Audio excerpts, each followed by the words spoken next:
আমরা একটা বিশেষ পরিস্থিতিতে আজকে অভ্যন্তরে আমরা সমর্থন দিয়েছিলাম। একটু দেরি হয়েছে সময়ের দিকে আমি ক্ষমা করতে। আপনারা জানেন যে ভারতবর্ষের লোকসভা এবং রাজ্যসভা ওয়াকফ বিল যেটা দেওয়া হয়েছে, যে লোকসভায় পাস করে দিয়েছে, রাজ্যসভায় পাস করে প্রেসিডেন্টও এটা দিয়া এটা আইনে পরিণত হয়ে গেছে। আপনারা জানেন যে ভারতবর্ষ একটা গণতান্ত্রিক দেশ, একটা ধর্মনিরপেক্ষ দেশ। গণতন্ত্র মানে হইল যারা মেজরিটি তার দেশ আছে, মেজরিটি বিল পাস হয়ে গেছে 282 আর 232 পাস হয়ে গেছে, আইন হয়ে গেছে। আমাদের হওয়ার কিছু নাই। প্রশ্ন হয়েছে সব জিনিস আইনের মধ্যে দেখা গেছে ভারতবর্ষে বহুত আইন হয়েছে। সেই আইনগুলা কোনো সময় মানুষের প্রেশারে, মানুষের চাপে, মানুষের আন্দোলনে, মুভমেন্টে অনেক সময় অনেক আইন চেঞ্জ হয়েছে। কোনো সময় আমাদের সুপ্রিম কোর্ট মহামান্য আদালত আছে, সুপ্রিম কোর্টে যাওয়ার পরে এই আইনগুলো বাতিল হয়েছে। দুইটা ক্ষেত্রে বাতিল হইতে পারে। একটা মানুষের প্রেশারে গণতান্ত্রিক পদ্ধতিতে আন্দোলনের ভিত্তিতে গভর্নমেন্টটাকে ফেরত ওয়াপস নিয়ে নিতে পারে। আরেকটা হইল সংবিধানিক যেটা কনস্টিটিউশনাল বেঞ্চ বা সুপ্রিম কোর্টের যেটা আদালত আছে, সেই আদালতে এটাকে বাতিল হতে পারে। আমরা দুইটা পদ্ধতি আমরা এখন যাইয়া, এবং আপনারা জানেন যে সমস্ত আন্দোলনের নেতৃত্ব দিতেছে all India Muslim personal board. All India Muslim personal বোর্ডের নির্দেশে আজকে আমরা এখানে বলছি।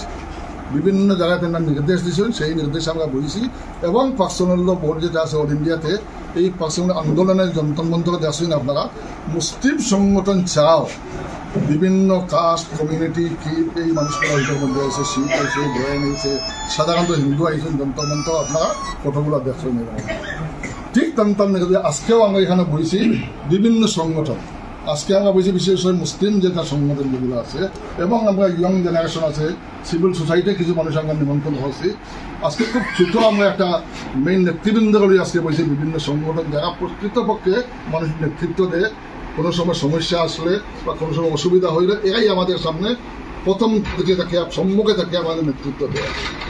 আজকে এই নির্দেশে আমরা বইছি, বইয়ে আজকে আমার সিদ্ধান্ত হইল যে আমরা এক বাক্যে যে এই ওয়াক বিলটাকে আমরা এই একটাকে ওয়াপস নিতে লাগে, ফেরত নিতে লাগে, আমাদের একটা প্রথম ডিমান্ড। সেকেন্ড কথা হয়েছে যে আমরা আইনি লাগা তো চলবে, এটা চলতেই থাকবে। গণতন্ত্রে যেমন কৃষক মুভমেন্ট হয়েছিল, ঠিক সেইভাবে আমরা আমাদের আন্দোলনটা আমরা বিভিন্ন একটা সিদ্ধান্ত আছি যে আগামী 11 থেকে 18 পর্যন্ত শুক্রবার, ফার্স্ট শুক্রবার নেক্সট 11 থেকে 18 পর্যন্ত as per decision of the personal law board এক সপ্তাহ আমরা ডাইরেক্ট একটা কর্ম নামাজের মধ্যে কালো বেঞ্চিন দিয়ে আমরা এক সপ্তাহ নামাজের প্রথম নামাজ যেটা জুম্মার নামাজ 11 তারিখে, নামাজের পরে বাইরে গিয়ে আমরা এটার একটা আলোচনা হইব, গুরুত্ব আলোচনা হইব।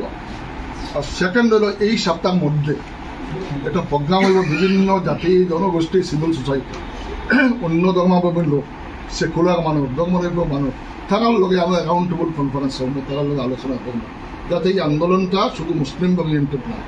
আমাদের মেইন হয়েছে সংবিধানের ব্যাপার। সংবিধানটা সবার লাগে একইভাবে প্রযোজ্য হয়। আমরা সংবিধান আমরা এই সপ্তাহ করবো সেভ সংবিধান, সেভ কনস্টিটিউশন, সেভ ওয়াক।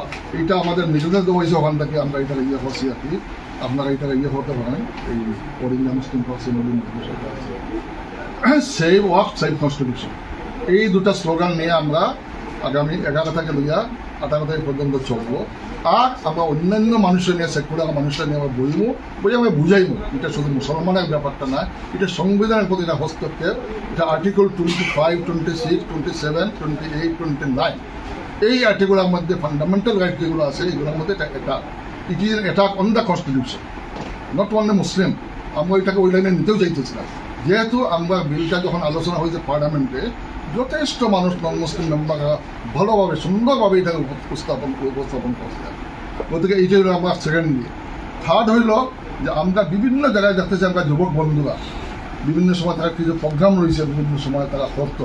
আমরা সবাই অনুরোধ হয়ে আজকে যে যারা অলরেডি কিছু সিদ্ধান্ত রয়েছে, জেল কর্ম, এই কর্ম, সেই কর্ম, সবার কাছে আমরা অনুরোধ হয়ে আজকে যে আপনারা এই প্রোগ্রামগুলোকে এখন পোস্টপন্ড হয়ে যায়। আমরা এই কমিটি একটা কমিটি বানাইছি, আমরা কমিটি কনভেনার কমিটি, এটার নাম দেওয়া হয়েছে যে সংবিধান এবং সুরক্ষা মঞ্চ এটা কনভেনার করে দেওয়া হয়েছে মৌলানা সারিমুলক সাহেব ওনারা জানেন আমাদের উন্নত চিফ অ্যাডভাইজার মৌলানা আতাউর রহমান মাজার ভুইয়া আরও আমরা আসেন মাহমুদুল হাসান সাহেব যে শিলচারে যে আসেন আরও বেশি বিভিন্ন সংগঠন জামাত ইসলামিক আমার মাজার ভুইয়া আছে মাজার ভুইয়া আরও বিভিন্ন আহলে সুন্নত অন্যান্য যারা আছেন মৌলানা জুনাইদ সাহেব ইসলাম তাই এটার মধ্যে থাকবা সমস্ত আজকে এটা সবরা লইয়া একটা কনভেনার কমিটি করা হয়েছে এবং এটার মধ্যে মেইন তান্ডার তিনজনের দায়িত্ব দেওয়া হয়েছে তাই ভিতরে মিটিং অর্গানাইজ হবা আর পরবর্তী যেটা আমরা প্রোগ্রাম হইব সামনে 11 তারিখ থেকে লইয়া আমরা ঈদ পর্যন্ত আমরা ঈদ উল আজহা বখা ঈদ পর্যন্ত অর্থাৎ 7 জুন পর্যন্ত আমরা আন্দোলন না বঞ্চ এটা সজাগতা সভা চলবো যেভাবে চালিয়ে যেতে লাগে আর 3টা ডিস্ট্রিক্টে আমরা 3টা প্রতিবাদ সভা হব বৃহত্তর আকার প্রতিবাদ হইয়া ওই দিন আমরা ডিস্ট্রিক্ট কমিটি যে আছে কমিশনার যে আছে ডিসি আছে তার মাধ্যমে একটা মেমোরেন্ডাম নেব প্রেসিডেন্ট অফ ইন্ডিয়ার কাছে যাতে এই একটাকে যাতে অফিস নেওয়া হয় আমরা প্রেসিডেন্ট অফ ইন্ডিয়ার এইটাকে বিনিয়োগ করে দিই আর হোম মিনিস্টার আমরা এটা দিব নর্মাল প্রটোকল যেটা আছে এই 3টা আন্দোলন হইব এই আমরা এটাকে বিনিয়োগ করে 3টা ডিস্ট্রিক্টে আমরা যত তাড়াতাড়ি পারি আমরা এই সপ্তাহটাতে এইভাবে আমরা ওইগুলো প্রোগ্রামে রাউন্ড টেবল কনফারেন্স আছে বিভিন্ন মানুষের শুধু আমি বারবার হইতেছি এটা আমরা শান্তিপূর্ণ হইব এটা আমার মাঝে কোনো ধরনের অন্য উগ্র চিন্তাধারাও নাই উগ্র কথাবার্তাও নাই আমরা শান্তিপূর্ণভাবে সবকে নিয়ে আমরা চাইব আপনাদের সহযোগিতা আমরা লাগবো সাংবাদিক বন্ধুদের আসামের সাংবাদিক বন্ধুরা যথেষ্ট ভালো একটা রোল প্লে হতেছে পজিটিভ রোলটা প্লে হতেছে এই ব্যাপারটা আমি দেখতেছি বিভিন্ন সময় পজিটিভ রোল আপনারাও থাকবা এবং অন্যান্য যে তার সচেতন ব্যক্তি আছেন তারা লইয়া আমরা মিটিং করবো করিয়া আমরা চাইব যে আমরা যে প্রতিবাদী সভা হইব সভা যাতে আমরা